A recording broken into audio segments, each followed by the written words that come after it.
12 апрель күнү биз жолдошум экөөбүз саат түшкү 11-лерде жумуштарыбыз менен шаар төгөстө чыгып кеттик. Түштө саат 12:30 кызым школго кетет. Кызым түштө окуйт өзү. Ал күнү эмнегедир билбейм, ал кызым эрте келип калыптыр школдончу, саат 3:30. Обычно саат 4:30-5-ке жакын келчү. Анан биз жолдошум экөөбүз саат 4-төрдө келатсак, үйгө жетейин деп калганбыз, бир 100 метрдей калган үйгө чейин. Кызым жүгүрүп чыкты алдыман. Колун булгалап, буга чейин андай жок болчу да. Колун булгалап, калчылдап, көзүнүн асты кызарып, ыйлаган көрүндү да. Анан биз жолдошум экөөбүз машина менен токтоп эле кызымдан сурадым, эмне болду десем, мама тиги инимди издеп келеличи деп мени жолдошума бөлгүсү келди да. А мен үйдө деген кичүү кызым бар болчу. Балдарымды ал күнү атама таштап кеткенбиз. Мен айттым, сен барып иниңди таап келип, үйгө эртерээк келгиле, мен тиги эмемди, кичүү кызымды карай берейин деп жолдошум экөөбүз үйдү өстө кеттик. Үйгө кирдим, кирип кичүү кызымды алдым да памперсин алмаштырып кайра чыктым. Чыксам деген эшиктин алдында жолдошум үйгө кире элек болчу, эшиктин алдында. Жолдошум жанына келип калыптыр да. Экөө машина жөнүндө кеп кылатышыптыр. Марат кызуу мас абалда экен да. Мондай катуу деле мас деп айтпайм, прям сүрөлүп калчакты. Орто мас болчу. Анан папам чыгып калды. Папам, мен магазинге кеттим. Папам экөө ылдый кете электе, ылдый жактан кызым менен балам келип калды. Кызым экөө жаныма келгенден кийин кызым эме деди. Мама алды. Менен сүйлөшпөңүзчү деди. Эмне болду десем, кетириңизчи, мен сизге бирдеке айтат элем дейт. Макул деп эле жолдошум экөөбүз үйгө кирдик. Эмне болду десем, папам чыгып турсунчу, папам кетсинчи деди. Аны уккан жолдошум эшикти жаап эле сыртка чыгып кетти. Анан эмне болду десем, мама, мен бөбөгүмдү издеп чыккам дейт. Папам бөбөгүңдү издеп кел, чай ичели деп жөнөттүр сырткачы. Анан ошол маалда кызымды гаражына чакыртты да, келсең бирдеке көргөзөм деп айтыптыр биринчичи. Гаражына киргенден кийин мен сага толтура акча берет элем деп оозуна соруп туруп жатып, бир мүнөт, 2 мүнөттөчү. Кызым айтат, мен билбей калдым эмне кылышты дейт. Өзүнүн шымын шыпырды деди биринчи. Өзүнүн шымын шыпырып, ушул тиягын көргөзүп, меникини кармалап койчу деп айтыптыр кызымачы. Анан ошол маалда кызым ыйлаптыр. Мени кой бериңизчи, мен инимди чакырып келишим керек, үйдө тайтам урушат депчи. Анан кызым кой бербептир. Ошол маалда бир жолу гараждан чыгып, кызым айтат, гараж жагынан чыкты дейт. Коро жагыначы. Ошол бир маалда качып чыгайын десем, Марат кайра колунан кармап, ошол гаражга алып кириптир да. Кой турсаң азыр деп. Гаражына кайра алып кирип, менин кызымды шымын шыпырыптыр. Анан эмне кылды да десем, башка эчтеке кылган жокпу десем, колун салды мама. Колун салганда ооруп кетти дейт да. Башка эч жерин салган жокпу десем, жок, ошо колун салганда ооруду, анан шымыма сийип алдым деди. Чөнтөгүнөн акча көргөзүптүр кызымачы. Менде көп акча бар, азыр менде үйдө дагы көп акча бар. Мен сага ошонун баарын берем деп оозуна сорот кайра. Оозунан сормок турсун, кызымдын шымын шыпырып, кызым сийген жеринен да сорот. Кызым ошол маалда ыйлайт. Мен кетишим керек десе, ошо кое бербей кыйнап, анан ошол кызымдын Кызымдын тиягына колун салган маалда кызым ай деп кыйкырат. Кыйкырган, чаңгыргандан анан барат өйдө эмесини көздөй басат, үй жагына. Ошол момент кызым айтат, ал үйдө дагы бирөөлөр бар болчу. Байке ошол ичип отурган окшойт дейт да. Достору мененчи. Бирок ал кишилер ким экенин биз билбей да калдык да. Кызым анын ким экенин тааныйсыңбы десем, кызым жок, тааныбайм дейт. Ана видимо ошол кызым чыңгырган, кыйкырганда эметкен өйдө кайра коро жагына басыптыр да, азыр туруптур азыр депчи. Мен толтур акча агып чыгып берем деп. Өйдө көздөй баскандан кызым ошол берки гаражынан качып чыгыптыр кызым. Качып чыгат дагы үйдү көздөй шок состояние болуп калган окшойт. Үйгө барат дагы үйдө папам бар болчу, папама эчтеке деп айта албастан туалетке кирет дагы, сиет дагы кайра чыгат көчөнү көздөй. Көчөнү көздөй келатканда как раз ушул маалда биз келаткан болобуз да. Анан кызым айтып бергенден кийин мен калчылдап жолдошума айттым, ушинтиптир десем, жолдошум келе солуп калган бул деп. Жини келип эме кылгандан бас дедим, ага азыр тийбе дедим. Жүрү эмеге барып чыгып, эме эшиктин алдына чыктым дагы бас машинага отуралы, биз жүрү эмеге РОВДга баралы дедим. Чыгып туруп 102ге чалдым, 102ге чалып ошол помдун номерин алдым да. Участковыйлардын номерин бергилечи десем, помдун номерин бериптир. Чалсам эч ким алган жок. Анан өзүбүз бардык машина менен помго. Барып ошол жерден участковыйлар таап, заявление жазып, анан эмеге келдик. Село жалга ошо оперлер менен үйүнө келдик да. Мараттын үйүнө келсек, эшиктин алдында туруптур Марат. Көп кишилер менен турган да. Ким бар экенин деле точно билбей калдым. Бардым дагы Маратты ушундай бир эме менен уже карман албай калдым да ужечи. Чаптым, баштан ары чаап жибердим 4-5 жолчу. Аздык кылды да, бирок ошол өкүнөм да ушунда колума таш алып алсам болмок депчи. Хотя бы башын жарып калмакмын да. Ар жактан участковыйлар келип эле, жолдошум ар жактан чуркап келип эле эме деди. Кармап калышты да, кол эже өзүңүздү кармаңыз депчи. Сокулуктун РОВДсуна бардык. Следовательге показания бердик. Бизде ошо Сокулуктун замначальниги болуп калат. Замначальник деди окшойт. Кабыл алды, өзүнүн кабинетине киргизип беседа өткөрөйүн деди. Бирок кызым баягы эркек кишини эметкенге коркуп калгангабы, айтып бере албай койду вообще агачы. Анан аял киши следователь сурадык. Аял киши следовательге киргенден кийин анан кызым төкпөй чачпай, баарын шашпай айтып берди да ошол жерденчи. Биз РОВДда жүргөндө уже бир туугандары келип, уже жолдошума келип эме деп айтыптыр. Эми заявлениеңарды жазбай эле койгула. Биз следовательге берген акчаны силерге берели деп айтыптыр. Жолдошум эчтеке дебептир, уже сүйлөгүсү да келбептир да. Уже бул деген адам деле эмес да бул. Ушундай кылып аткан нерсеге кантип сразу акчага такып атышат депчи. Жолдошум унчуккан жокмун дагы, кайрылдым да кеттим дагы машинага отурдум дейт. Эртеси күнү кайра экспертизага келдик. Сокулукка. Сокулуктан экспертиза өтүп, үйгө барсам, уже үйдөн кошунама чалды мага. Туугандары сенин үйүңдө жүрөт деди. Короңдо папаң менен сүйлөшүп отурат деди. Көрсө папама келип айтышыптыр. Баары бир чыгат, анан эмне деп көп сөздү айтышыпты да. Анан ошол жерден да белгилеп кетишиптир. Биз силерди кур калтырбайбыз, эмеңерди заявлениеңерди артка алып койгула депчи. Папам айтыптыр, мен эчтеке деп чечпейм, ушул силердин кылганыңар туурабы деди.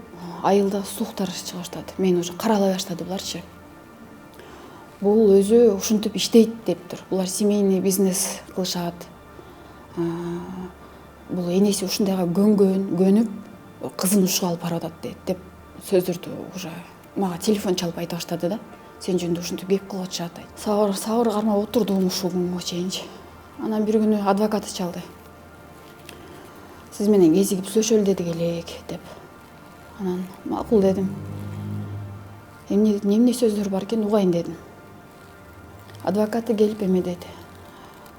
100 000 деп атпайбы магачы, 100 000 биздин эмес, 100 000 деп атпайбы. Акча албайм мен, ошо до конца түрмөгө чиртип соттотом деп адвокатына да айткан ушуну. Эртеси күнү болуп калды эмелери, жеңелери келди. 300 миңдей акчабыз бар азыр.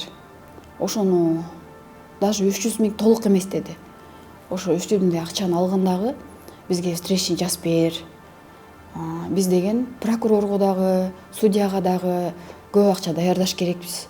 Сатып сага бере турган башка эчтекеси жок деп атпайбы мага. Мен айттым, мен силерге буга чейин мен акча сурап да барган эмесмин, чалган да эмесмин.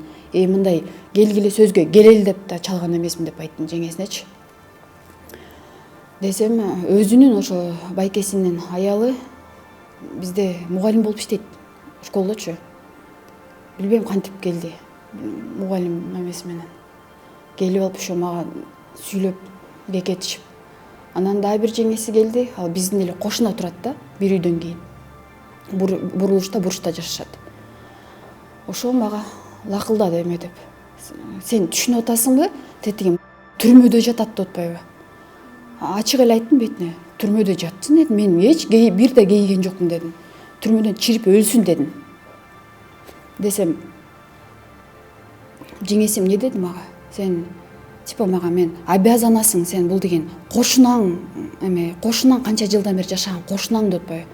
Анан мен сурап бердим өздөрүнө. Макул дедим. Мен силерге встречный берейин дедим. Макул силер чыгарыла дедим. Кандай жашагантасыңар дальше дедим. Кантип бет маңдай Маратты менин кызым менен бет маңдай жашаткантасыңар дедим. Десем, байкеси айтты. Эчтеке болбойт, элдештирип коебуз дейт. Ушул мындай билбейм, булар адам мындай нормальный адам ушинтип айтабы негизи. Следствиядан показаниясын окудум. Эме деп айтып жазыптыр. Ооба, мен жетелеп алып киргем, корого чекесинен эле өп койгом. Чекесинен өпкөм, а калганын билбейм дейт. Анан следователь суроосу бар экен тиякта. Бирөөнүн кызын кандай ой максатта алып киресиң деген суроо болуш керек, по-моему. Деген суроого мен бул суроого жооп бере албайм, мен эчтеке деп жооп бере албайм бул суроого деп жазып коюптур. Роодуда жүргөндө эле ошондо эле кыйкырып көрөт аткан бизге. Карап тургула силерди түйө ордуңар менен ошол жерден көчүртүп жоготом деп. Анткени булар местный да ошол жерде, местный тиги уругу урук деп коет го, тукумдары бүт ошол жактан да. А биз деген ал жакка көчүп келгенибизге 30 жылдай болду. Булар үчүн биз местный эмеспиз да. Экспертиза кыздыгы ордунда экен, баары жакшы эле экен деп чыгарып берген. Психиатрдан өттүк, психиатр болсо психически тяжелое состояние дешти. 3 детскийден өттүк, сокуктан да өттүк. Анан ошондон кийин кызым убакыт өткөндөн кийин биринчи эмеси болду. Биринчи башында ичине жалоба кыла баштады. Мама ичим ооруп атат деп тамак ичпей калды да. Үйдөн чыкпай калды. Эшиктин корого дарбазанын сыртынан чыккандан неметет да, зарканат. Анан привычка табылды да өзүнө. Отуруп алып сүрөт тартмай да. Сүрөт тартып анан жана бусинкалар менен плетение кылыпчы. Анан аягын анын баарын көргөн жүрөгүм ооруйт да, отуруп алып эле жалгыз сүрөт тартат да, эч кимге кошулбайт. Дарбазанын сыртына чыкчы, чыгып ойнойсуңбу десем, жок дейт, мени шылдыңдашат дейт. Анан биз айттык, шылдыңдабайт, сен эчтеке болгон жоксуң, ойной бер, кичине балдарга кошулуп, подружкалар менен десек. Чыккан жок. Анан кыздардын, кошунанын кыздарын алып кирдим корогочу. Может, балким эме кылабы, ойноп кетеби депчи. Десем деле башында кошулган жок, өзү менен өзү сүрөт тартып отурат. Ар жакта тиги кыздар ошо короодо эле ойноп отурушат да. Ошентип жүрдүк, ичине жалоба кыла баштады, башында ичинен. Третийге келебиз, третийде баары жакшы деп кетиришет, үйгө барабыз. Кайра эле ошо ичине көп жалоба кылат, кайра эле третийге барабыз, кайра жакшы дейт. Бир күнү көчөдөн эшик дарбазанын сыртында иниси менен турса, бир аял өтүп барат эме дептир. Сенсиңби деп айтыптыр. Ооба, менмин десе, сени эмне кылды эле? Кандай кылды эле, мага айтып берчи дептир.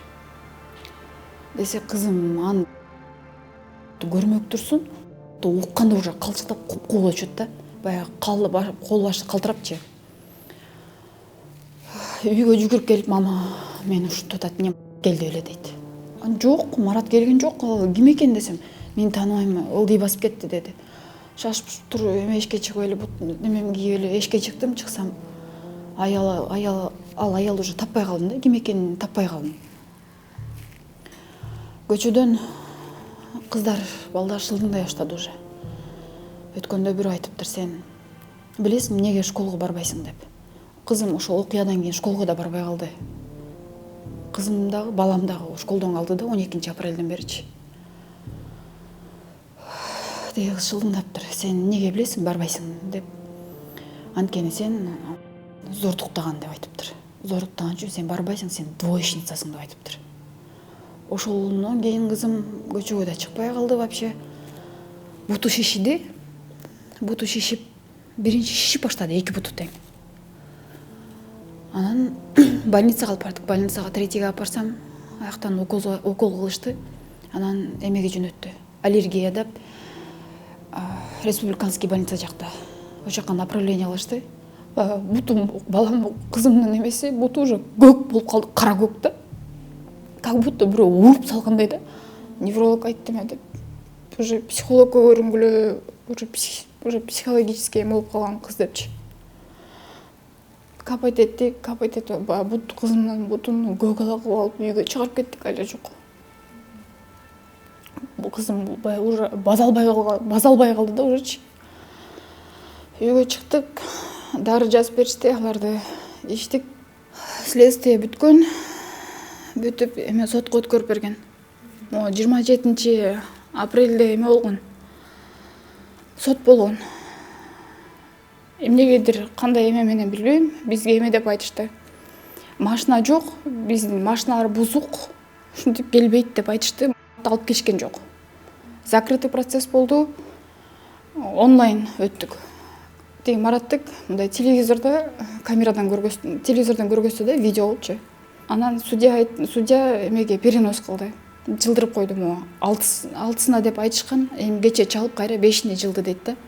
Эчтеке чечилген жок. Менин сураганым кайрыларым Камчыбек Кыдыршаевичке. Камчыбек Кыдыршаевич жарыялагандай энелерди, аялдарды, кыз келиндерди, кичинекей наристелерди коргоп сактайбыз дегендай милдеттүүбүз деп жарыясын укканда баарыбыз эле уксак керек аны. Ушуну мындай таза чечип берсең бизге, соттолсун. Мен үчүн 10 жыл аз. Менин кызым 10 жылда да өзүнө келбейт. Бул өмүр бою эмесине калып атат. Азыр дагы деле жүрөбүз ушул нерсе менен күрөшүп. Өзүнүн эсин жоготуп турупчу. Камчыбек Кыдыршаевич ушуну өзүңүздүн көзөмөлүңүзгө карап, өзүңүздүн көзөмөлүңүзгө алып, бизге туура чечим чыгарып бериңиз. Кийинкиде дагы багышып, бир да эне монтип ыйлап сыздап калбасын. Менин кичинекей кызымды ушинтип талкалап койду, өстүрүп келаткан гүлүмдү алып туруп эле сындырып койду бул киши. Дагы эч бир бала сынбасын ушинтип. Суранам силерден, өзүңүздүн көзөмөлүңүзгө алып карап коюңузчу. Бүгүн да мына саат 10-дордо сизге барып кат жаздым, кабыл алып коюңуз мени суранам. Кызым дагы деле өзүнө келбей атат азыр. Мына 2 күн мурун, билбейм, мен экспертизага да ишенбей калдым. 2 күн мурун да гинекологко бардык. Эмнегедир билбейм, экспертиза ошондо мени гинекологко жөнөткөн эмес, өзү эле чечим чыгарган. Эми гинекологко барсам, кызымдан сасык выделение келип, айтып атат, кыздыгы ордунда, бирок чоюлуп калган деп атат. Эч бир бала ушинтип сыздабасын.